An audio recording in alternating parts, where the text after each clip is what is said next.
Hola amigos, mucho gusto, me llamo Crystal。如果你有睇開我嘅 video 嘅話咧，就會知道我曾經喺墨西哥 Cancun 嘅護生園度做義工。如果唔知嘅話咧，可以去呢一度睇翻我嘅工作日常㗎。去 Cancun 之前，透過加拿大嘅朋友認識咗當地嘅 Couchsurfing 情侶 Daniel 同埋 Yvonne。呢一度我想再次多謝你哋帶我哋周圍去玩。Daniel 同 Yvonne 咧，佢哋自稱自己係食肉獸，而我咧相信大家都知道我係 vegan， 即係草食獸。咁食肉獸同草食獸去旅行揾食嘅時候，究竟邊個話事呢？會唔會鬧交呢？時間翻嚟2月23號呢一日，我哋要出發去世界文化遺產奇琴伊察嗰度睇金字塔。由 Cancun 出發，基本上兩個方法可以去到，一係就參加一日團啦，一係就揸車。呢度要特別提一提，聽講喺墨西哥揸車旅行咧要格外小心，因為你好有可能喺路上會遇到警察，但係你唔好傻更更以為遇到警察就一定代表安全啊！呢個可能係一個危險嘅信號嚟㗎，佢哋好可能會特登針對外國遊客嚟到呃錢嘅。當日早上 ，Daniel 同 Yvonne 咧就揸車嚟到護生園接我哋，而車內咧亦都坐咗另一名女士，就係 Drea。從佢嘅衣着打扮咧，我就覺得佢係一個好特別嘅人啦，覺得好樸素，而且孭住一個好似用藤編織嘅袋，仲有佢嗰對好有個性嘅草鞋啊！直覺話俾我聽，佢可能係食素嘅。果然佢真係 vegan 啊！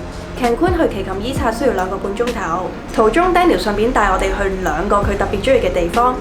第一個係椰青店，聽講咧老闆每日都要上山採摘椰青，佢嘅椰青汁多肉厚，非常之新鮮。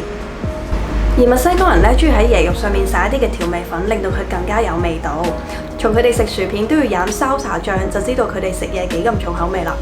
第二間雪條店，本身咧以為會有奶啦，但我見 Drea 咧衝落去買啊，所以我都跟住去睇下。佢哋嘅雪條咧係用新鮮嘅生果做嘅，非常之天然，而且細細支，好得意啊！又會咁啱食肉獸中意嘅2間小店，都咁適合草食獸嘅。終於嚟到奇琴伊察啦！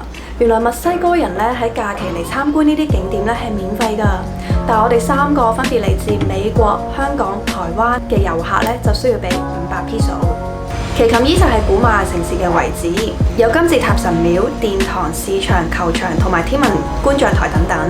墨西哥嘅金字塔咧大多數都係供古印第安人每一個部落去祭祀神明嘅祭壇嚟㗎，而唔係陵墓嚟㗎。參觀完呢個石頭城之後咧，喺返 Cancun 嘅路上一定會經過一個小城 Valladolid。Daniel 仲帶我哋去咗一間健康餐館，入邊好多素食選擇啊，而且仲好清楚咁樣標明。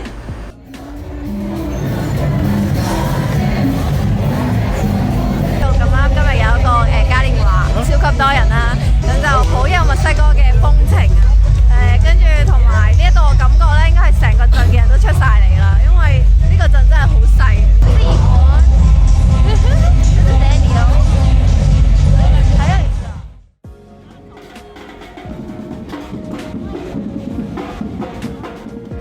個小城風情亦都係第一個令我哋覺得有終於嚟到墨西哥嘅感覺嘅一個地方。第2日我哋要去一個好受當地人歡迎嘅瑪雅小鎮巴卡拉。朝早先去咗 Daniel 最常去嘅小店食早餐，係一間非常之地道嘅小店。如果唔係因為 Daniel 幫手翻譯要求素食嘅話呢，唔識西班牙文嘅我哋根本冇辦法嚟嘅。5個鐘頭車程後，終於嚟到人間天堂巴卡拉。呢一度你可以爬山、探索瑪雅遺址、撐船或者係叢林漫步，而我哋就選擇咗遊湖之旅。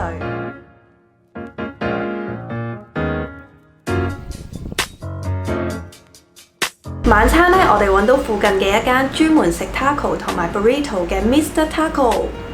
雖然係肉食店，但係都有素食嘅選擇。其中 vegan burrito 超級好食，好食到我哋買多咗一份留翻第2日食啊！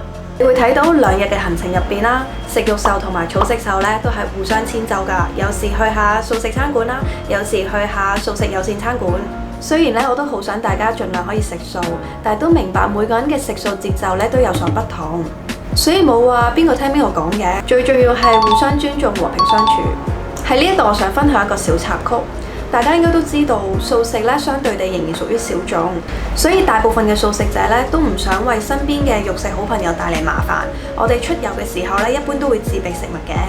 但係今次 Daniel 同 Yvonne 居然喺路上自備食物，然後夜晚帶我哋去素食餐館陪我哋食嘢。呢個舉動可能只係咁啱得咁巧，但係我已經覺得好窩心。食肉獸嘅朋友，如果你身邊咁啱有一啲嘅草食獸朋友，我希望你可以嘗試去體諒。畢竟我哋唔係為咗同你鬧交或者自找麻煩先至成為素食者㗎嘛，係咪？如果想聽更加多嘅素遊小故事，記得 like、share 同埋 subscribe。我哋下次見，Adios。